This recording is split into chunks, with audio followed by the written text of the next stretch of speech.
السلام علیکم ورحمۃ اللہ وبرکاتہ۔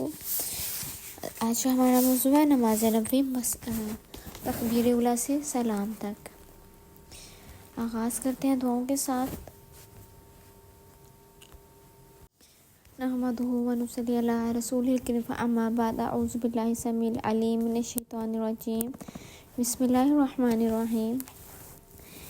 11 صحابہ کرام رضی اللہ تعالیٰ عنہم کی شہادت کے بارے میں کیا ہے اس میں احکام جو نماز نبوی اور تکبیر اولیٰ سے سلام تک کے ہیں۔ سیدنا ابو حمید سعدی رضی اللہ تعالیٰ عنہ سے روایت ہے کہ انہوں نے رسول اللہ صلی اللہ علیہ وآلہ وسلم کے 10 صحابہ رضی اللہ تعالیٰ عنہم کی جماعت میں کہا کہ میں تم سب سے زیادہ رسول اللہ صلی اللہ علیہ وآلہ وسلم کا طریقہ نماز جانتا ہوں۔ صحابہ کرام رضی اللہ تعالیٰ عنہم نے کہا وہ کیسے؟ نہ تو تم آپ وسلم کے پاس زیادہ آتے رہے ہو اور نہ ہم سے زیادہ آپ کی صحبت میں رہے ہو۔ تو انہوں نے جواب دیا، ہاں واقعی صورتحال تو یہی ہے۔ یہ سن کر صحابہ کرام نے ان سے کہا، پھر ہمارے روبرو رسول اللہ صلی اللہ علیہ وآلہ وسلم کی نماز بیان کرو۔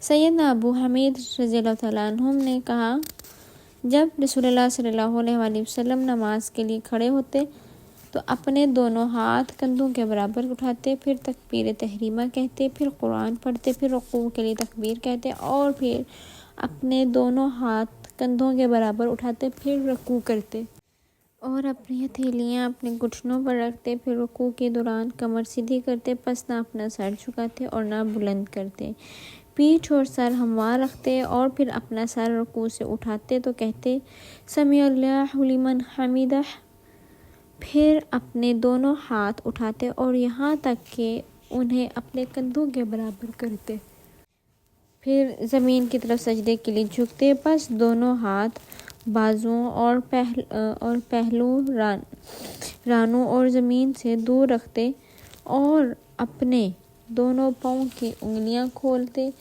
اور اس طرح انگلیوں کا سر قبلہ رخ کرتے، پھر اپنا سر سجدے سے اٹھاتے اور اپنا بایاں پاؤں موڑتے بچھا لیتے، پھر اس پر بیٹھتے اور سیدھے ہوتے یہاں تک کہ ہر ہڈی اپنی جگہ پر آ جاتی، بڑے اطمینان سے جلسہ میں بیٹھتے، پھر دوسرا سجدہ کرتے، پھر اللہ اکبر کہتے اٹھتے اور اپنا بایاں پاؤں موڑتے، پھر اس جگہ پر بیٹھتے اور دل جمعی سے اعتدال کرتے یہاں تک کہ ہر ہڈی اپنے ٹھکانے پر آ جاتی اور اطمینان سے جلسہ استراحت میں بیٹھتے اور پھر دوسری رکعت کے لیے کھڑے ہوتے، پھر اسی طرح دوسری رکعت میں کرتے، پھر جب 2 رکعت پڑھ کر کھڑے ہوتے تو اللہ اکبر کہتے اور اپنے دونوں ہاتھ کندھوں کے برابر اٹھاتے جیسے نماز کے شروع میں تکبیر اولیٰ کے وقت کیا تھا، پھر اسی طرح اپنی باقی نماز میں کرتے یہاں تک کہ جب وہ سجدہ ہوتا جس کے بعد سلام ہے، آخری رکعت کا دوسرا سجدہ جس کے بعد بیٹھ کر تشہد، درود اور دعا پڑھ کر سلام پھیرتے ہیں تو اپنا بایاں پاؤں دائیں پنڈلی کے نیچے سے باہر نکالتے اور بائیں جانب کو کولہے یعنی کہ سرین پر بیٹھتے، پھر سلام پھیرتے۔ یہ سن کر ان صحابہ کرام رضی اللہ تعالیٰ عنہم نے کہا، اے ابو حمید سعدی، تو نے سچ کہا، رسول اللہ صلی اللہ علیہ وآلہ وسلم اسی طرح نماز پڑھا کرتے تھے۔ اب نماز کی نیت کے بارے میں کیا احکام ہے ہم دیکھتے ہیں کہ رسول اللہ صلی اللہ علیہ وآلہ وسلم فرماتے ہیں، انما الاعمال بالنیات، عملوں کا دار و مدار نیتوں پر ہے، اس لیے ضروری ہے کہ ہم اپنے تمام جائز اعمال میں سب سے پہلے خلوص نیت کر لیا کریں، کیونکہ جیسی نیت ہوگی ویسا ہی پھل ملے گا۔ سیدنا ابو ہریرہ رضی اللہ تعالیٰ عنہ روایت کرتے ہیں کہ رسول اللہ صلی اللہ علیہ وآلہ وسلم نے فرمایا، ایک شہید اللہ کے سامنے قیامت کو رلایا جائے گا، اللہ اس سے پوچھے گا کہ تو نے کیا عمل کیا؟ وہ کہے گا میں تیری راہ میں لڑ کر شہید ہوا۔ اللہ فرمائے گا تو جھوٹا ہے، بلکہ تو اس لیے لڑا کہ تجھے بہادر کہا جائے اور وہ تجھے کہہ دیا گیا، تجھے تیرا صلہ مل گیا، اب مجھ سے کیا چاہتا ہے؟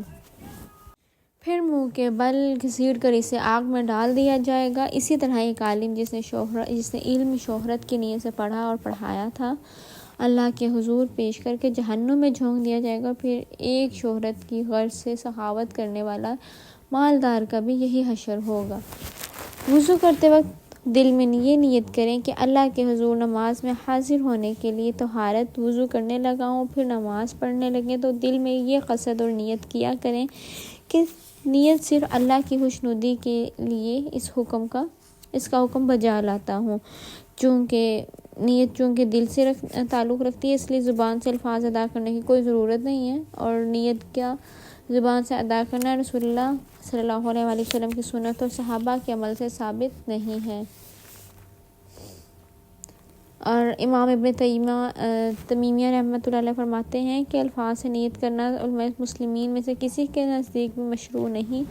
رسول اللہ صلی اللہ علیہ وآلہ وسلم، آپ کے خلفائے راشدین اور دیگر صحابہ کرام نے رضی اللہ تعالیٰ عنہم نے نہ ہی اس امت کے سلف اور ائمہ میں سے کسی نے الفاظ کی نیت کی۔ عبادات میں مثلا وضو، غسل، نماز اور روزہ اور زکوٰۃ وغیرہ میں جو نیت واجب ہے وہ بالاتفاق تمام ائمہ مسلمین کے نزدیک اس کی جگہ دل ہے، اور حافظ ابن قیم اسے بدعت کہتے ہیں۔ اور قیام کے بارے میں کیا حکم ہے جو نماز میں کیا جاتا ہے؟ سیدنا عمران بن حسین حسواد جینون رضی اللہ تعالیٰ عنہ بیان فرماتے ہیں کہ مجھے بواسیر کی تکلیف تھی۔ نبی کریم صلی اللہ علیہ وآلہ وسلم نے فرمایا کھڑے ہو کر نماز ادا کرو، اگر طاقت نہ ہو تو بیٹھ کر، اگر بیٹھ کر ادا کرنے کی بھی طاقت نہ ہو تو لیٹ کر نماز ادا کرو۔ نبی کریم صلی اللہ علیہ وآلہ وسلم نے دیکھا کچھ لوگ بیٹھ کر نفل نمازیں ادا کر رہے ہیں۔ آپ نے فرمایا بیٹھ کر نماز ادا کرنے والے کو کھڑے ہو کر نماز ادا کرنے والے کی نسبت نصف ثواب ملے گا۔ جب نبی اکرم صلی اللہ علیہ وآلہ وسلم کی عمر زیادہ ہو گئی، جسم بھاری ہو گیا، تو آپ نے جائے نماز کے قریب ایک ستون تیار کرایا جس پر آپ نماز کے دوران ٹیک لگاتے تھے۔ نبی اکرم صلی اللہ علیہ وآلہ وسلم رات کا بڑا حصہ کھڑے ہو کر نوافل ادا کرتے اور کبھی بیٹھ کر، جب قرات کھڑے ہو کر فرماتے تو رکوع بھی کھڑے ہو کر کرتے، اور جب بیٹھ کر قرات فرماتے تو اسی حالت میں رکوع بھی فرماتے، اور جب آپ صلی اللہ علیہ وسلم بیٹھ کر قرات فرماتے اور جب قرات سے 30 یا 40 آیات باقی ہوتی تو آپ صلی اللہ علیہ وسلم کھڑے ہو کر ان کی تلاوت فرماتے، پھر حالت قیام سے رکوع میں چلے جاتے، اور دوسری رکعت میں بھی آپ صلی اللہ علیہ وسلم کا یہی معمول ہوتا۔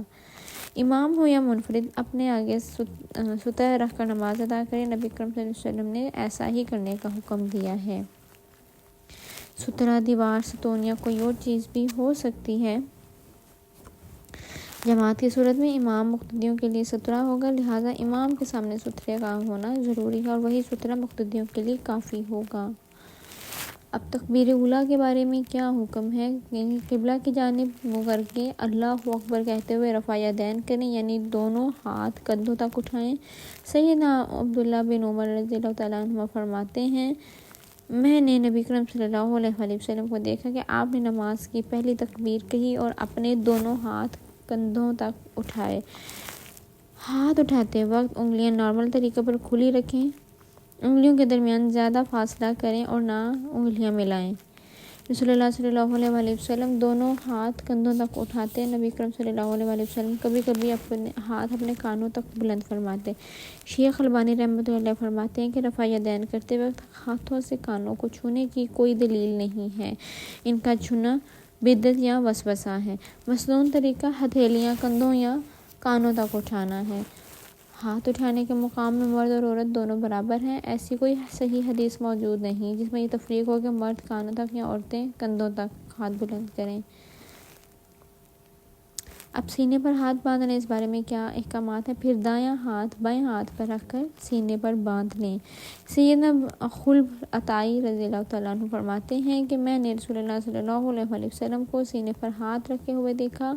سیدنا وائل بن حجر رضی اللہ تعالیٰ عنہ رسول اللہ صلی اللہ علیہ وسلم کی نماز کا طریقہ کار بیان کرتے ہوئے فرماتے ہیں کہ آپ نے دایاں ہاتھ بائیں ہاتھ کی ہتھیلی کی پشت اس کے جوڑ اور کلائی پر رکھا۔ ہمیں بھی دایاں ہاتھ بائیں ہاتھ پر اس طرح رکھنا چاہیے کہ دایاں ہاتھ بائیں ہاتھ کی ہتھیلی کی پشت جوڑ اور کلائی پر آ جائے اور دونوں کو سینے میں باندھا جائے تاکہ تمام روایات پر عمل ہو سکے۔ سیدنا سہل بن سعد رضی اللہ تعالیٰ عنہ سے روایت ہے کہ لوگوں کو رسول اللہ صلی اللہ علیہ وسلم کی طرف سے یہ حکم دیا جاتا تھا کہ نماز میں دایاں ہاتھ بائیں ذرا یعنی کہ کلائی پر رکھیں۔ رہی سیدنا علی رضی اللہ تعالیٰ عنہ کی طرف منسوب یہ روایت کی سنت ہے یہ ہے کہ ہتھیلی کو ہتھیلی پر زیر ناف رکھا جائے، تو اسے امام بہقی اور حافظ ابن حجر رحمۃ اللہ علیہ نے ضعیف قرار دیا، اور امام نووی رحمۃ اللہ علیہ فرماتے ہیں کہ اس کے ضعف پر سب کا اتفاق ہے۔ اب دیکھیں عورتوں اور مردوں کی جو حیت نماز میں کوئی فرق نہیں۔ رسول اللہ صلی اللہ علیہ وآلہ وسلم نے فرمایا نماز اسی طرح پڑھو جس طرح تم مجھے نماز پڑھتے ہوئے دیکھتے ہو، یعنی ہو بہو میرے طریقے کے مطابق سب عورتیں اور سب مرد نماز پڑھیں۔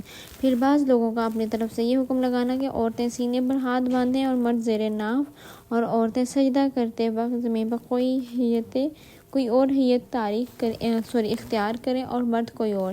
یہ دین میں مداخلت ہے۔ یہ یاد رکھیں کہ تکبیر تحریمہ سے شروع کر کے السلام علیکم ورحمۃ اللہ کہنے تک عورتوں اور مردوں کے لیے ایک حیت ہے اور ایک ہی شکل کی نماز ہے۔ سب کا قیام، رکوع، قوما، سجدہ، جلسہ، استراحت، قعدہ اور ہر مقام پر پڑھنے کی دعائیں یکساں ہیں۔ رسول اللہ صلی اللہ علیہ وسلم نے مرد اور عورت کی نماز کے طریقے میں کوئی فرق نہیں بتایا۔